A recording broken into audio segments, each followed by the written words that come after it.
To everyone else, I was Julian, a ghost haunting a body that didn't know how to house me.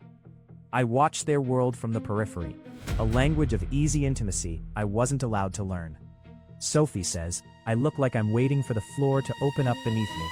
I'm tired of holding my breath, but the weight of 17 years is a heavy anchor, and I'm not ready to shatter the shell. The hallway smelled of floor wax and stale air, a suffocating mixture that seemed to settle in my lungs with every step. To everyone passing, I was Julian, a boy with slumped shoulders and a quiet, receding presence. To myself, I was a ghost haunting a body that didn't know how to house me. I gripped the straps of my backpack until the nylon bit into my palms. Groups of girls clustered by the lockers, their laughter ringing like silver bells in a stone cathedral.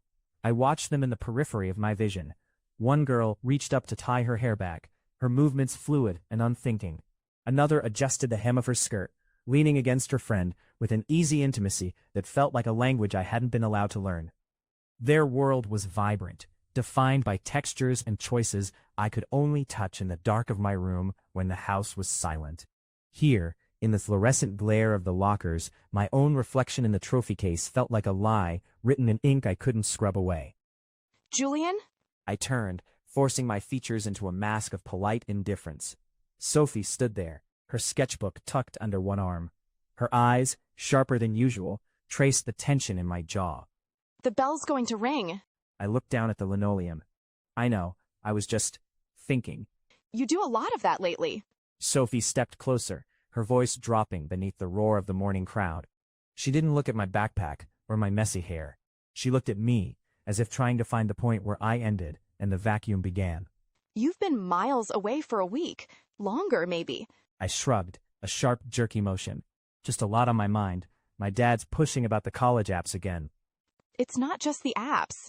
She reached out, her fingers hovering near my sleeve before she tucked them away. You look like you're waiting for something to happen, or for the floor to open up beneath you. I forced a smile, though it felt brittle and thin. I'm fine, Soph, really, just tired. You're a terrible liar. But her tone lacked its usual bite. It was soft, wounded.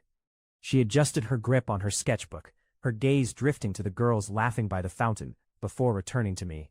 If you ever want to stop holding your breath, you know where I am. She waited for a beat, giving me the space to speak, to reach out, to shatter the Julian-shaped shell.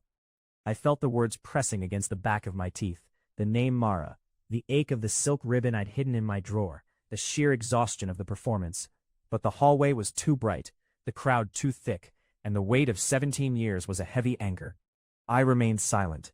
Sophie sighed, a small sound lost in the clamor. She didn't push, she never did, which was her own kind of mercy.